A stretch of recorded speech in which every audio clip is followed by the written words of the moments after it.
He was considered a relic, a forgotten giant whose days of glory had become dust. Rejected by the herd he once led, the old bull spent his days in silent exile, a shadow of his old power. For the village, he's just part of the landscape, a melancholy reminder that every force one day fades. Only one person saw beyond scars and age, a pregnant girl who offered him the goodness that the world had denied him. What no one could imagine was that in the depths of a forest, a threat of legends was awakening, hungry and deadly. When a scream of terror tore the peace of the morning, it was not the strong young people who responded. It was the bull rejected. What he did next not only challenged all expectations, but recorded his name in the soul of the village forever, proving that the greatest heroes often get up and everyone has given them overdue. The story of his fury and sacrifice would change everything. Ferdinando, the bull, was no longer the colossus that had once dominated the green pastures of the small village. Time, this relentless sculptor, had chiseled the marks of past battles and a present loneliness, sulcating his thick leather with scars that told stories of glory and pain. His horns, once fearsome weapons and symbols of his power, now hung with the resignation of those who no longer seek the dispute, one broken at the end, a constant reminder of his last and fateful dispute over the mastery of the herd. The younger bulls, full of arrogance that only brute force and inexperience can grant, it has a relic, a shadow of a distant past that insisted on not dissipating. They drained him from the best stretches of grass and the most generous shadows of acacia. And Ferdinando, with the silent wisdom that only age and defeat can teach, offered no resistance. He gathered at his corner, a forgotten corner near the waterfront, where the sun punished the most and the grass was thinner. There he spent his days in melancholy rumination, his great fixed brown eyes on a horizon that seemed to keep only the repetition of the days, an endless cycle of rejection and forgetfulness, while the sound of the active lives of the village and herd came to him as a distant echo of a world to which he no longer belonged, a king exiled in his own kingdom. The village, a handful of clay and wood nestled in the valley, lived in a delicate harmony with the surrounding nature. Its inhabitants, simple and hardworking people, knew the rhythms of the earth, the rain cycle, and the whisper of the wind in the tall trees that formed the border of their world. They planted, harvested, and raised their animals with almost sacred respect, understanding that they were just a part of a much larger and more powerful whole. Children ran free through the dirt paths, their laughs mingling with the muddy of cattle and the sheep buried in a symphony of rural life. Women washed clothes on the clear water stream that descended from the mountain, their conversations and songs weaving the community's social tapestry. Men came out at dawn to the fields, their shoulders bent by work, but their spirits strengthened by the promise of the harvest. And in the midst of this unchanging routine, Ferdinando's lonely figure was a constant but discreet presence. He was part of the landscape, like an ancient rock or a twisted tree, noticed but rarely observed. In fact, a silent piece in the complex puzzle of the village's life, a mute reminder that everything, one day, loses its vigor. Among the villagers was a soul that saw beyond the scars and age of the old bull. Alara, a young woman whose rounded belly announced the imminent arrival of a new life, felt a deep compassion for Ferdinando. She was in the flourishing of her existence, carrying the future in her womb. And perhaps for that very reason, she was able to see the nobility that still lived in the heart of the rejected animal. While others saw weakness, she saw resilience. Where they saw an end, she saw the dignity of a lifetime of struggles. Every day, on the way to the stream, she deviated from her route to get closer to Ferdinando's nook. With soft gestures and a voice that was a balm, she offered her the sweetest fruits she could find. A piece of fresh bread, or simply her silent presence. She didn't fear her broken horns or her imposing size. She looked into her eyes and saw a kindness that the world had forgotten. Ferdinando, in turn, seemed to wait for these little moments of affection. He raised his heavy head as he felt her approaching, and a subtle shine seemed to rekindle in his tired gaze, a connecting spark amid his vast loneliness. The bond between Alara and Ferdinando became a small secret ritual, a bridge of tenderness between two such distinct existences. For the pregnant girl, the bull was a silent confidant. She shared her dreams to come, her fears and hopes, her words getting lost in the immensity of the pasture, but finding refuge in the calm presence of the animal. He could not answer, but his careful immobility was a form of listening, his heat an inexplicable source of comfort. She felt that he understood, somewhat primordial, the weight and beauty of the life she carried. For Ferdinando, Alara was a lighthouse in her twilight. His kindness was the only one he knew now, a soft touch in a world that had become rough and indifferent. He saw in it the personification of life, continuity, something he, in his old age and isolation, thought he lost forever. Her presence reminded him of a time when he was also protective, the guardian of the herd, and that feeling, though dormant, still pulsed somewhere in his being, a red-hot ember. Life in the village followed its course, oblivious to this unlikely friendship. The days turned into weeks, and Alara's belly grew, as did the familiarity between her and the bull. The other villagers, when they noticed this interaction, shook their heads with a mixture of curiosity and disdain. What does she see on that old animal? It's just a beast, and one that is no longer for anything. They could not understand the depth of that bond, because their eyes were trained to see only usefulness, strength, and productivity. Ferdinando was for them a passive, a burden that the community tolerated for a kind of reluctant piety. They did not realize the silent exchange of energy that occurred there, near the forest, the exchange between nascent hope and resilient dignity. They did not know that in that forgotten corner of the world, an alliance was being forged, one that would soon be tested in the most terrible and unexpected way, proven that the value of a being does not reside in his apparent strength, but in the courage he can manifest when everything seems lost. Ferdinando, in his loneliness, had become a keen observer of the world around him.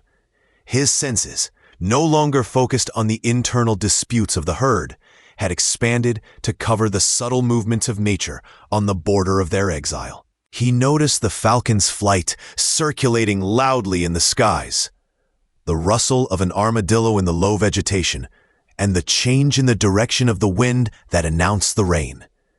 His existence, reduced to the very least, had tuned to the most primordial rhythms of life and death that pulsed in the forest. He felt the tension in the air before the storm and the calm that was following. This sharp sensitivity was his only company, a constant dialogue with the environment that had welcomed him in his rejection. He was no longer just a bull. He was an integral part of that landscape, a silent sentry that recorded the small and great changes, oblivious to the fact that this same tune would soon be the key to an act of heroism that no one could predict.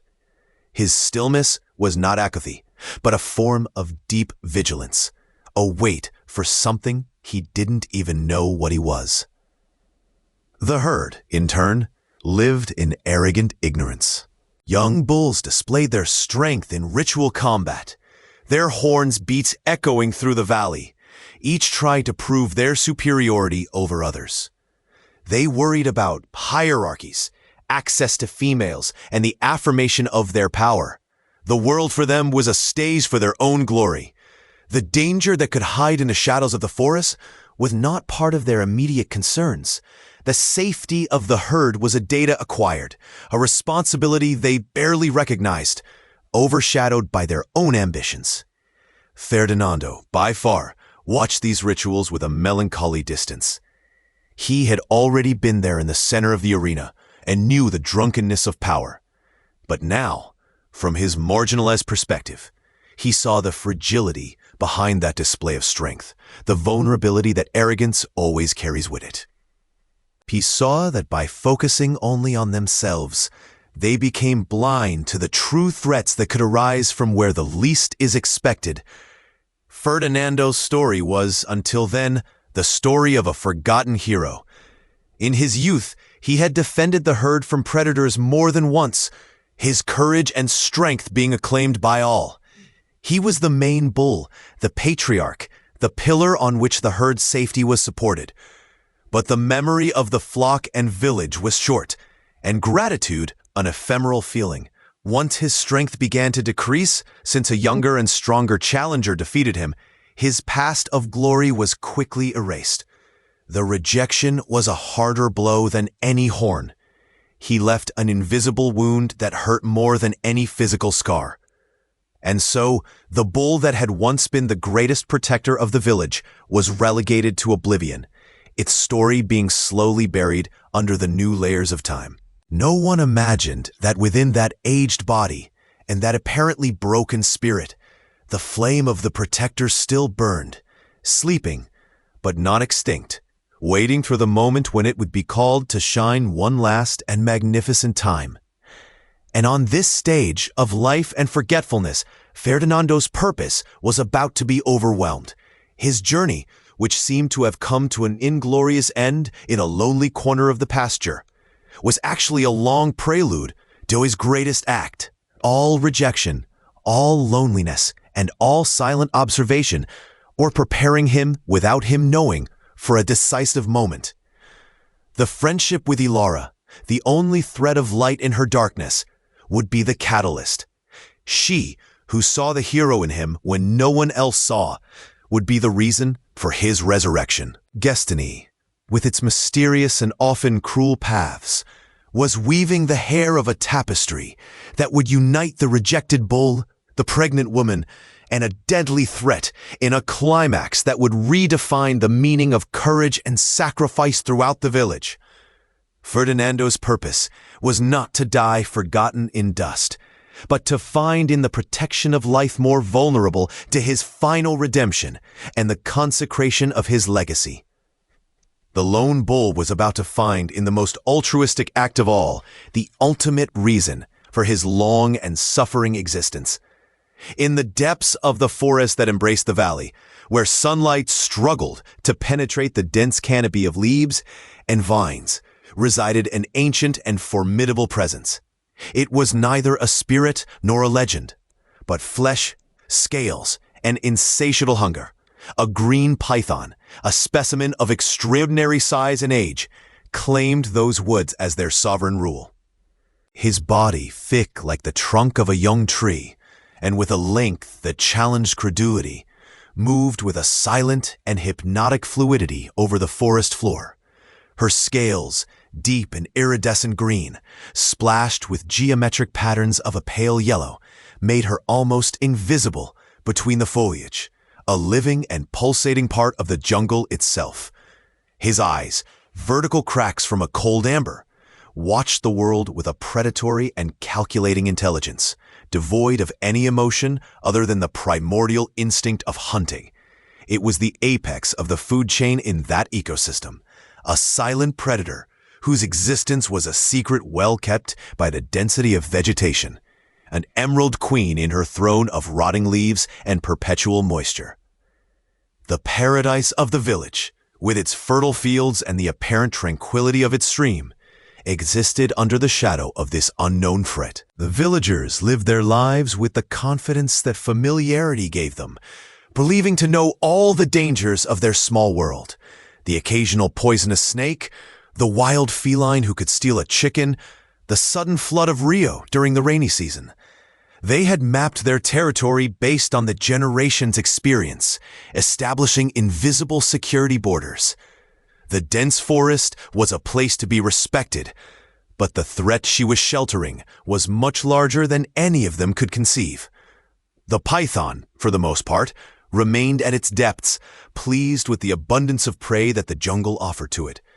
Monkeys, capybaras, and even small deer disappeared in their overwhelming coils, their struggles silenced by the relentless force of the constriction. These disappearances went unnoticed by humans, silent events in the great theater of nature, hidden by the green curtain of the forest.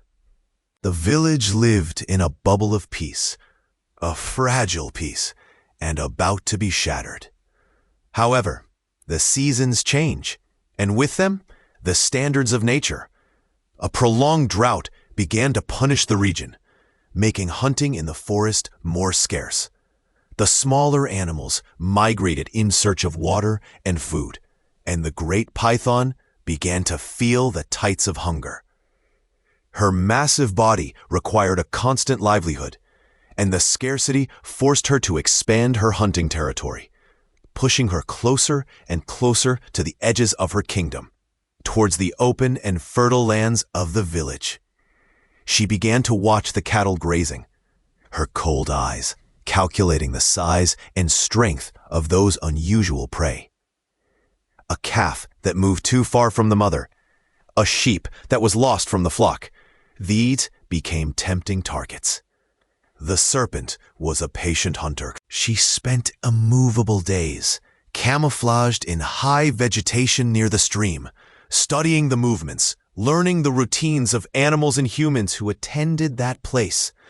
The border between the wild world and the domesticated world was becoming dangerously thin, and the green shadow approached, slow and inexorable, the heart of paradise. The village elders, guardians of stories and traditions, sometimes spoke of a green shadow, a whispered legend around the bonfires on cold nights. The story told about a colossal serpent, a spirit of the forest that emerged in times of great difficulty to claim a sacrifice. For the younger ones, it was just a fairy tale, a story to scare children and ensuring that they would not venture alone in the woods. They laughed at the superstition of the elders, confident in their modern understanding of the world. They could not believe that a creature of such magnitude could exist so close, hidden in the sight of all. The legend, however, like many legends, had roots actually, echoes of past encounters, perhaps generations ago, when an ancestor had a fleeting fleet of the magnificent and terrible creature. Now the legend was about to manifest in flesh and bone, and the disbelief of the new generation would make her even more vulnerable to the approaching terror. The green shadow was not a spirit. He was a hungry predator, and his hunger did not care for skepticism. The presence of the python began to leave subtle strokes, signs that only the most attentive could decipher. A strangely wide trail in the mud near the riverbank, where a heavy body had dragged on, the sudden and unnatural silence of birds and monkeys in a certain area of the forest. One pastor noticed the inexplicable disappearance of one of his strongest sheep, without leaving tracks of struggle, without blood, just a void where there was before life. These small mysteries were discussed briefly and then discarded, attributed to the most common causes. No one turned on the points. No one could imagine the scale of the creature that operated in their midst. The human mind tends to reject what seems impossible, to seek explanations that fit into its established worldview. And in the worldview of the villagers, a snake capable of swallowing an entire sheep belonged to the kingdom of myths, not the pasture behind tomes. The python remained its stealing advance, protected not only by its camouflage, but also by the inability of its future victims of conceiving its existence. Ferdinando, in his solitary observation post, was perhaps the only one to feel the change. He did not see the serpent, but felt his presence, his instincts sharpened by a life of danger and the loneliness that forced him to be always alert. They captured a new note in the symphony of nature. There was a strange smell in the air, an alien reptilian odor that the wind sometimes brought from the forest.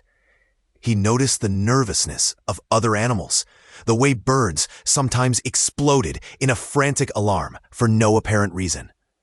The old bull became restless, his massive body tense, his ears moving constantly, trying to capture the source of that subtle disturbance. It snorted low, a warning sound that was lost in the wind, ignored by all. His experience told him that a new and big predator was around, but he had no way to communicate this certainty. He was a sentry whose warning no one could hear, a silent prophet of an imminent disgrace. His restlessness was an omen, a distant thunder that announced the storm that was forming on the horizon. The tension grew every day, a string about to break. The python, encouraged by its initial successes with smaller prey and driven by increasing hunger, became bolder.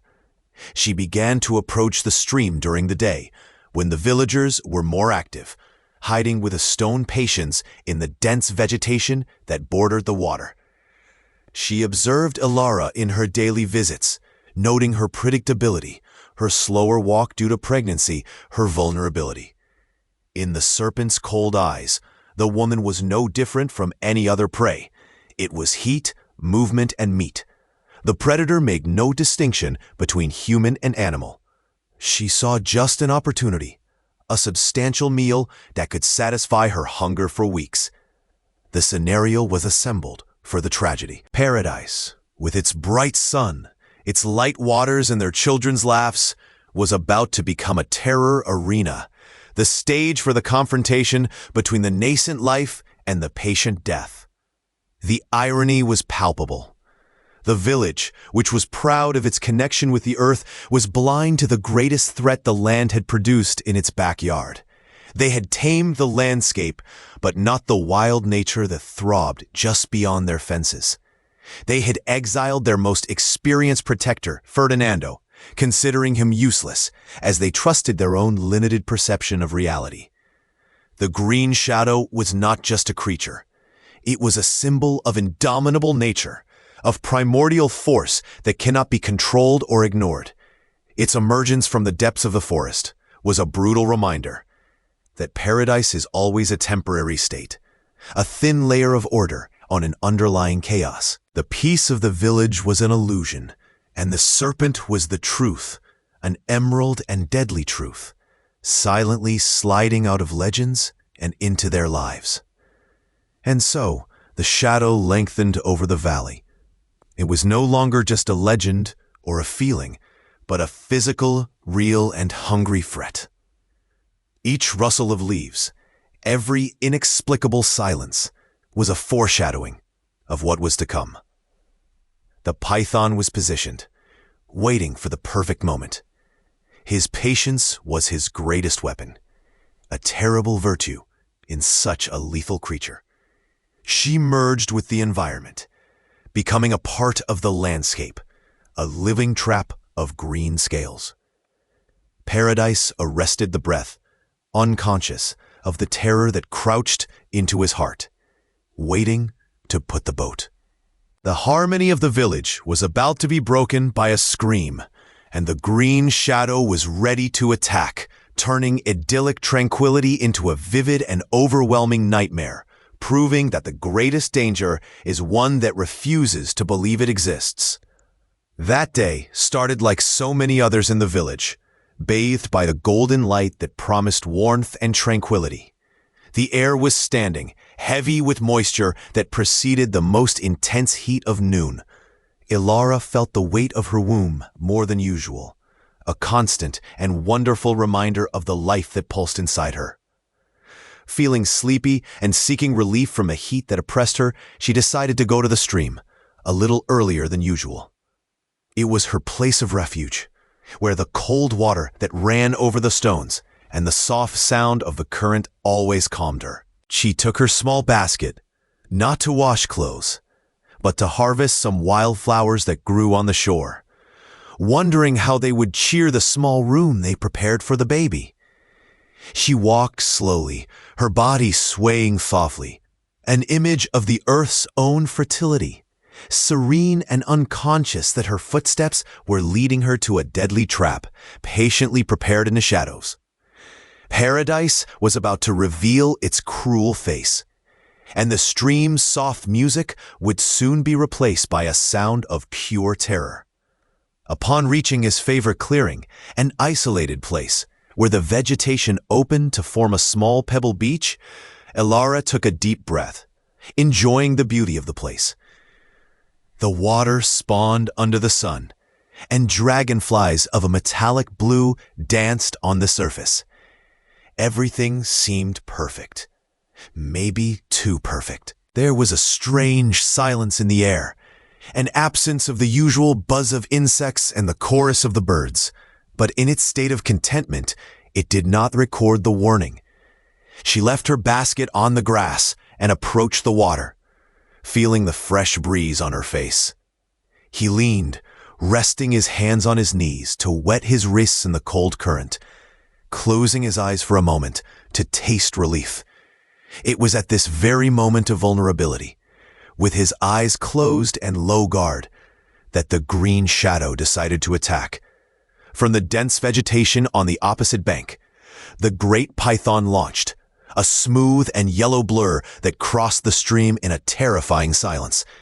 There was no warning, no sound that could prepare the victim for the imminent attack.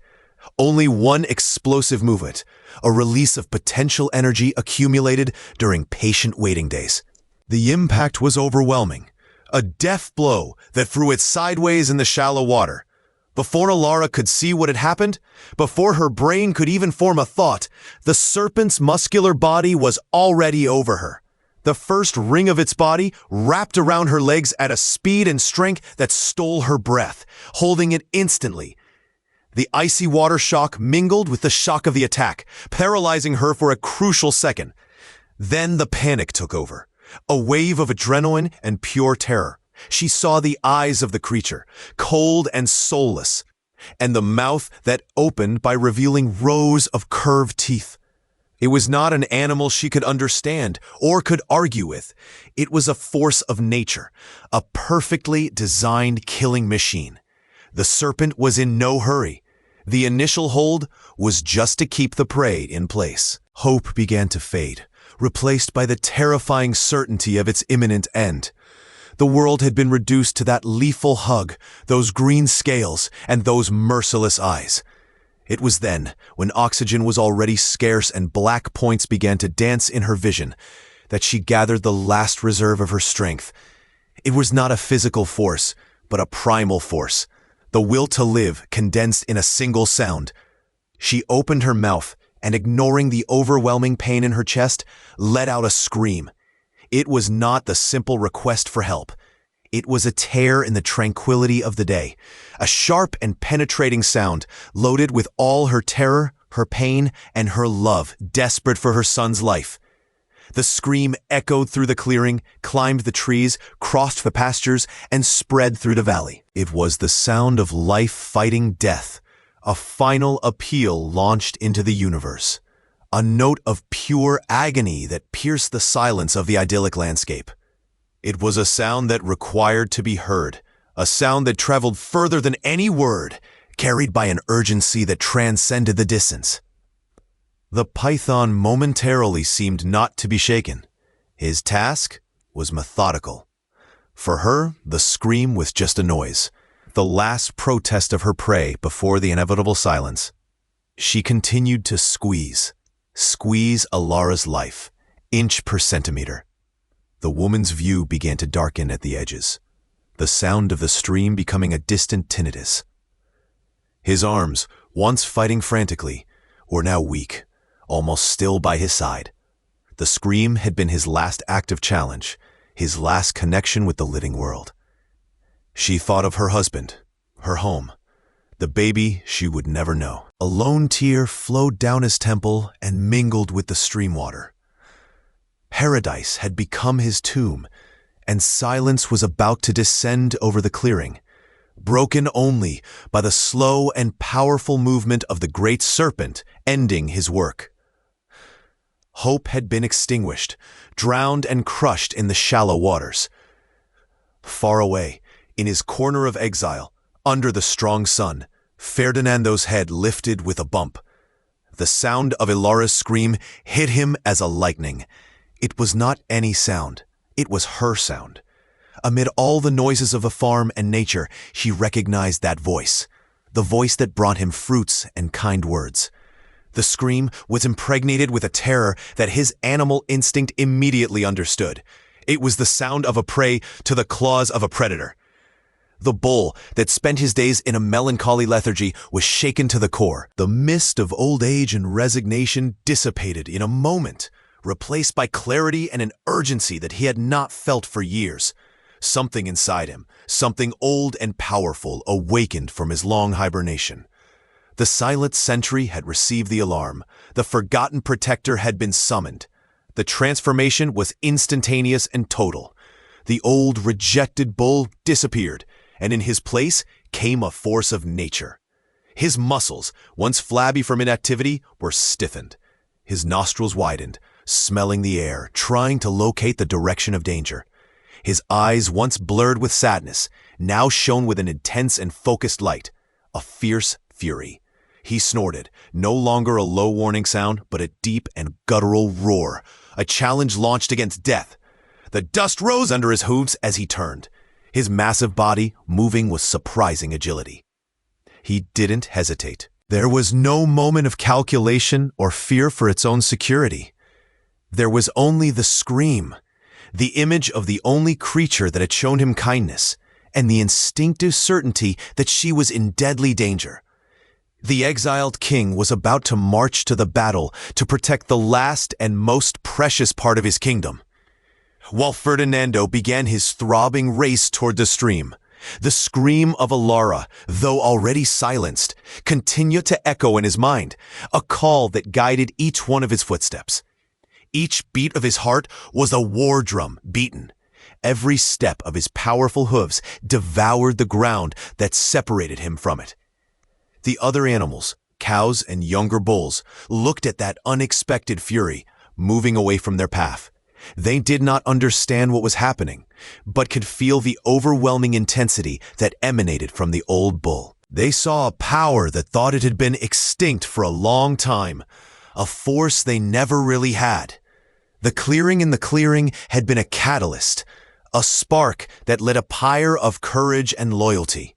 He had broken the peace of the village, but he had also aroused a hero from his sleep, putting an inevitable collision of fury, sacrifice, and a protective love that would challenge his own death in motion. The sound of Ferdinando's hooves was like thunder rolling around the earth, a seismic announcement of his approach. He erupted in the clearing with the impetus of an avalanche, his massive body a view of concentrated power and fury. For a moment, the scene that played before him froze in time. The colossal serpent, a green and vibrant nightmare, wrapped around Ilara's immovable body in the shallow water, his head erected in a moment of predatory triumph. The smell of ozone, fear, and reptilian musk filled the air. For the python, the sound of the approach was a surprise, an unexpected interruption in its food ritual. She turned her head slowly, her cold eyes fixing on the new threat, evaluating the bull with a calculating calm. There was no fear in his gaze, only the arrogance of a peak predator who did not know challenging. She probably saw in Ferdinando just another potential, larger and more challenging meal, but yet just meat. But she severely underestimated what burned behind the eyes of that bull. It was not hunger, but loyalty, a much more unpredictable and powerful force. Without a moment of hesitation, Ferdinando lowered his head and invested. It was not a demonstration of strength, but a total attack. The release of years of contained frustration and an awakened protective instinct. The earth trembled under its load. He did not aim on the snake's head, but in the center of its rolled mass, the point where she exerted the greatest pressure on Alara's body. The impact was brutal. The tip of its horn intact and the dough of its powerful head hit the python coils with the strength of an ace. The sound of the shock was a damp thud, and the serpent was torn from its prey, thrown aside by the pure force of the attack. Alara, released from the overwhelming hug, crashed in the water, panting, coughing, her life painfully returning to her lungs. Ferdinando did not stop to see if she was okay. His attention was totally focused on the enemy. He positioned himself between Ilera and the serpent, an unlikely guardian, his body forming a wall of muscle and bone.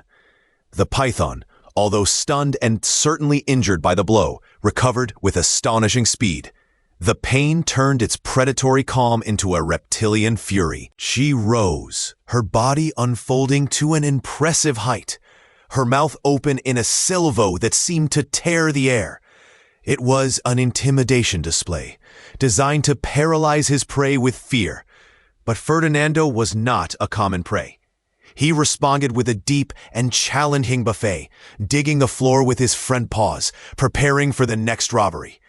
The battle was engaged, a confrontation of epic proportions between two titanic forces of nature. On the one hand, the primordial power of constriction, the overwhelming force and patience of the serpent.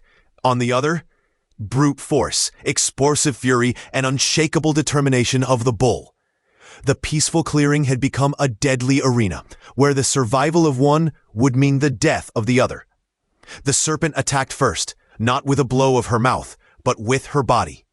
She threw herself forward, trying to curl in Ferdinando as she had done with Alara. But the bull was an opponent of a completely different scale. He moved, turning on himself, using his horns to keep the serpent's head at a distance.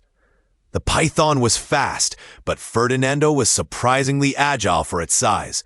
He hit her with his head, trampling the parts of his body that came too close, a deadly dance of attack and defense.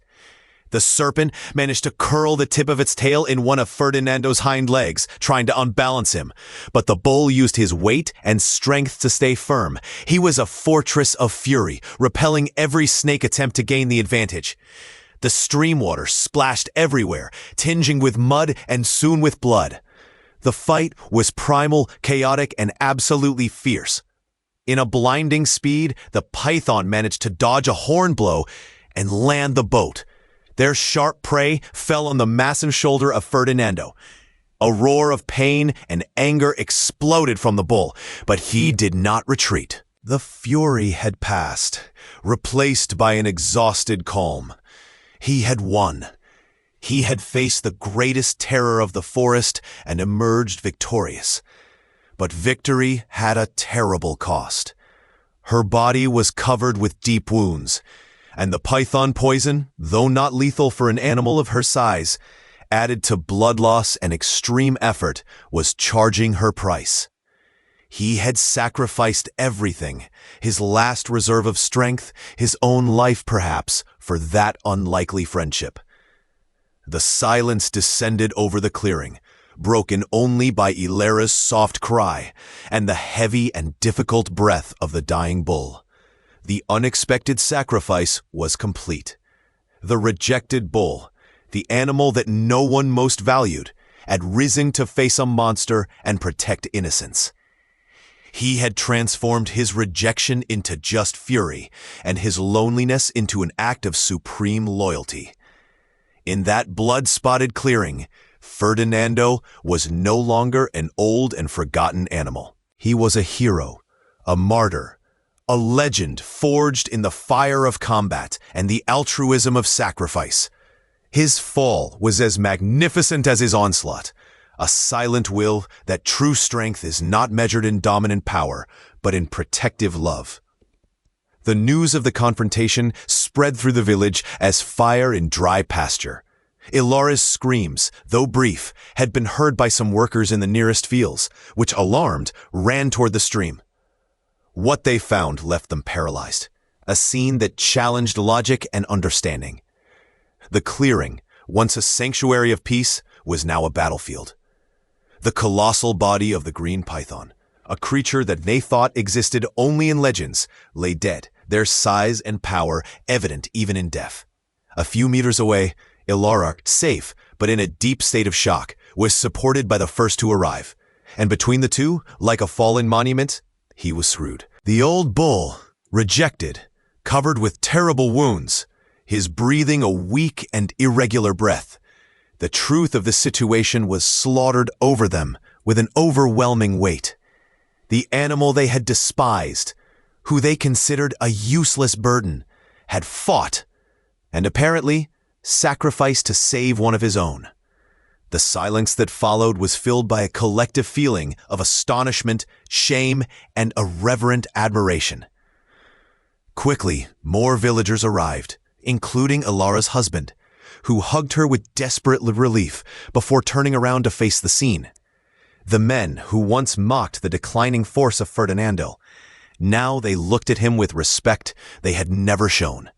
They approached the fallen bull, their hearts heavy with the understanding of what he had done. They saw the depth of their wounds, the blood that spotted their hair and the earth around them. The village healer was called, but when examining the animal, he only swayed his head solemnly. The wounds were very serious, the loss of blood immense. There was nothing they could do except to offer comfort in their final moments. The whole village seemed to have gathered in the clearing, forming a silent and solemn circle around his unexpected savior. The children, who once felt fear or indifference to the old bull, now they looked with wide eyes, instinctively understanding that they were in the presence of tragic greatness. Ilara, recovering from some of the shock, refused to leave the side of Ferdinando. With tears dripping freely down her face, she knelt beside her massive hen, ignoring the blood and dirt. She caressed her muzzle, her hand shaking, whispering words of gratitude and sadness. "You saved me," she repeated. "You saved us both." Ferdinando, in his last moments of consciousness, seemed to recognize her. He opened his eyes, and the fire of battle had been extinguished, giving way to deep and peaceful calm. He gave one last soft breath, an almost inaudible sound, and a slight tremor traveled his body. So he was still. The great heart of the lone bull had stopped beating. He did not die alone in a forgotten corner of the pasture, rejected and ignored. He died as a hero, surrounded by the community he had protected, under the loving gaze of the only person who always believed in his nobility. Death, which had come to Ilara in the form of a serpent, had been deceived, and the bull had taken her to himself in a final act of sacrifice. The mourning that was slaughtered over the village was deep and genuine. That day they didn't just bury one animal. They buried a protector, a hero who taught them a powerful lesson on prejudice and value. The men who had drained him now carried his heavy body with a reverent solemnity. They did not take him to any place. They buried him in a hill overlooking the pastures, under the shadow of the largest tree, a place of honor. The whole village participated in the funeral. There were no formal discourses, but silence was more eloquent than any word.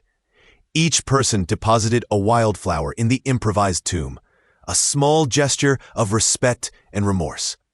The story of what had happened in the clearing was already starting to take legend contours. The history of the rejected bull that faced the mythic monster to save his mother and son. Ferdinando's legacy would not be his past victories in the herd, but this only and supreme act of courage. In the days and weeks that followed, a subtle but deep change occurred in the village. The arrogance of younger bulls had decreased, replaced by a more sober surveillance. They seemed to understand now that the real strength was not to dominate each other, but to protect the flock as a whole.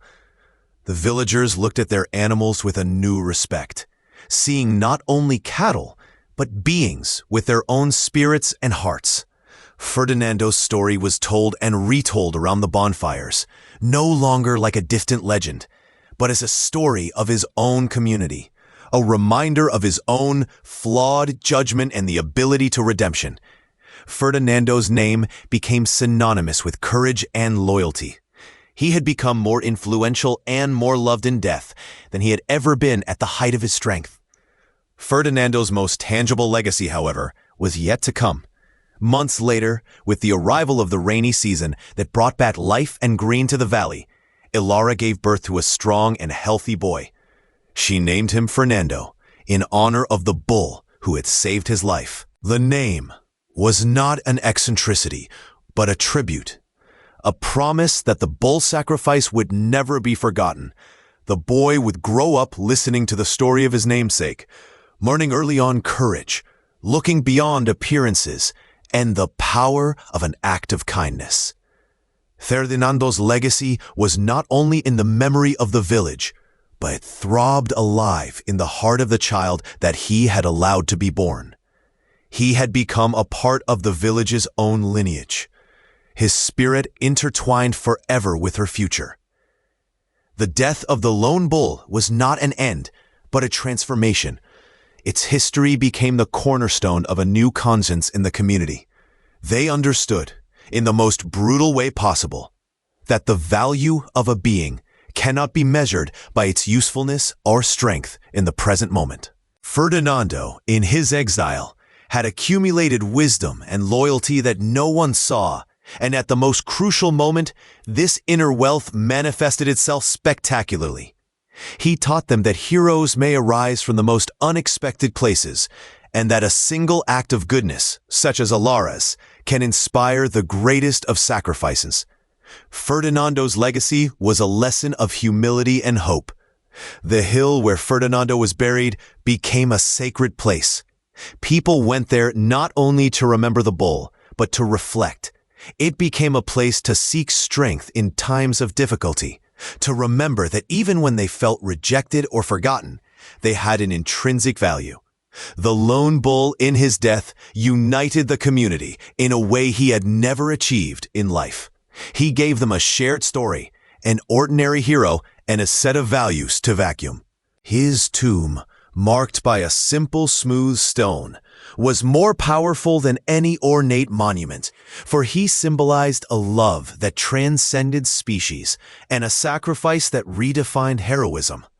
Thus, the lone bull left a legacy that flourished long after his departure.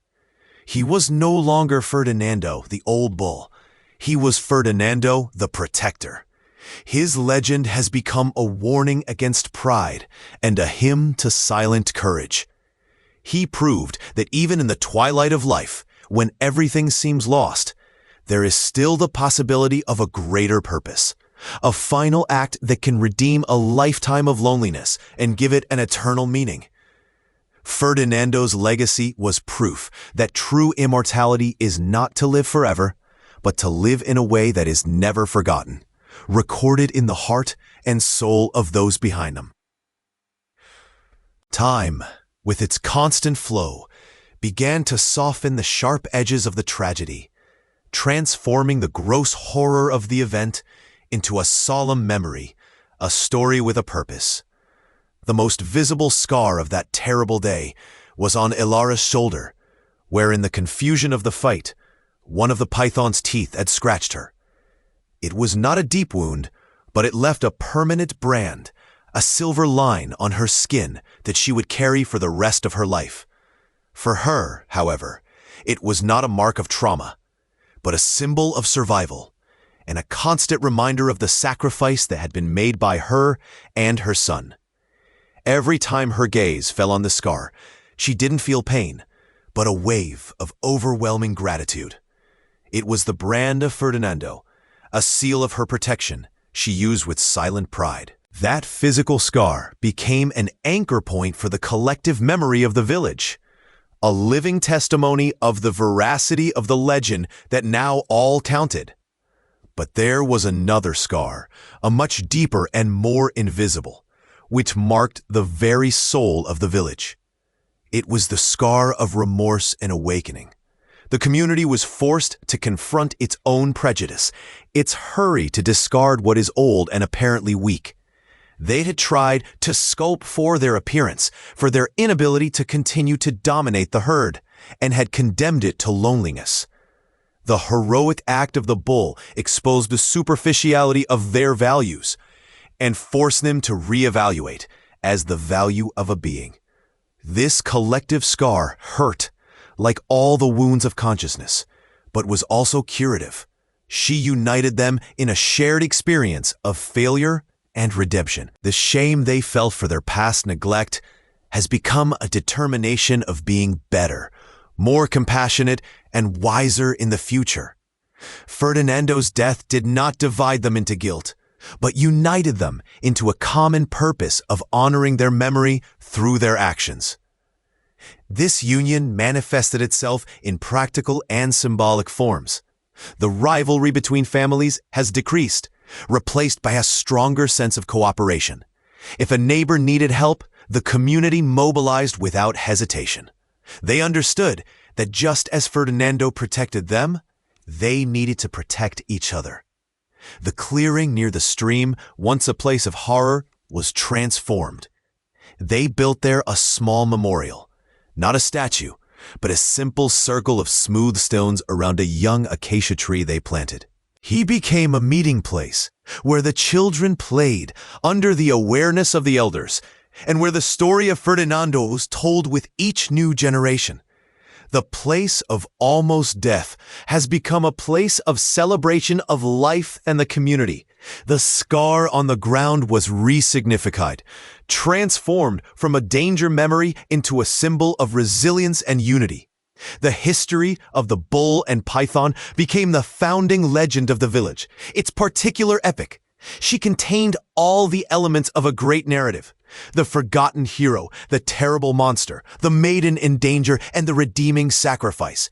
Telling the story has become a ritual, a way to reaffirm your identity and values.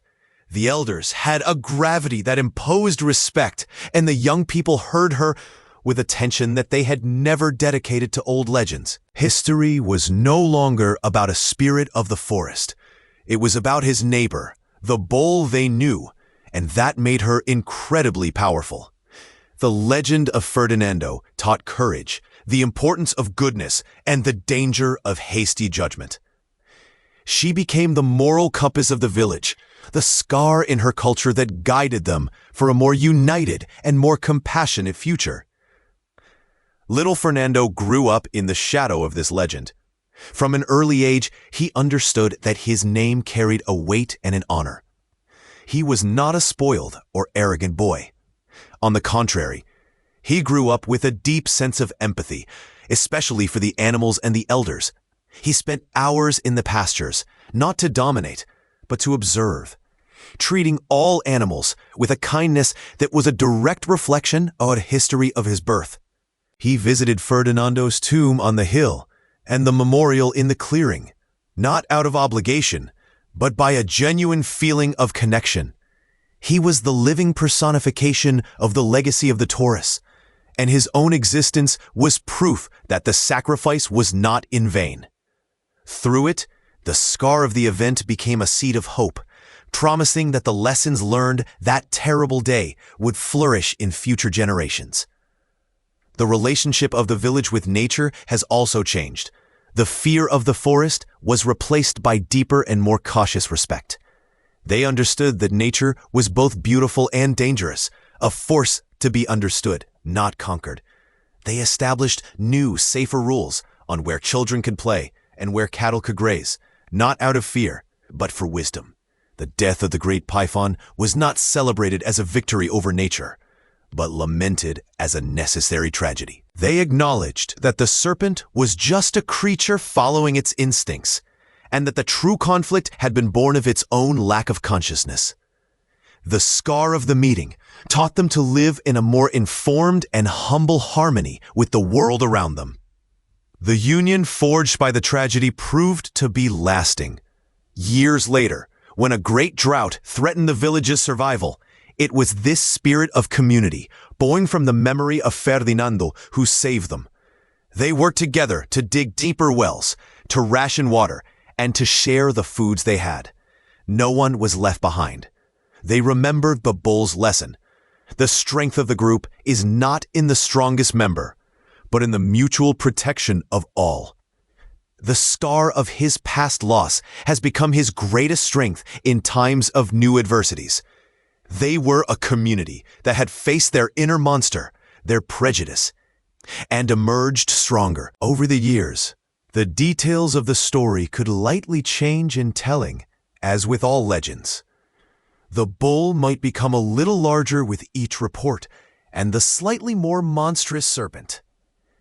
But the essence of history, its central truth, remained unchanging.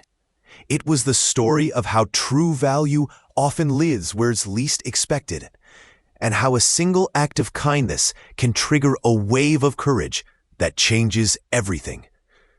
The scar that united the village was not a mark of weakness, but proof that they had been injured, had learned, and had healed together.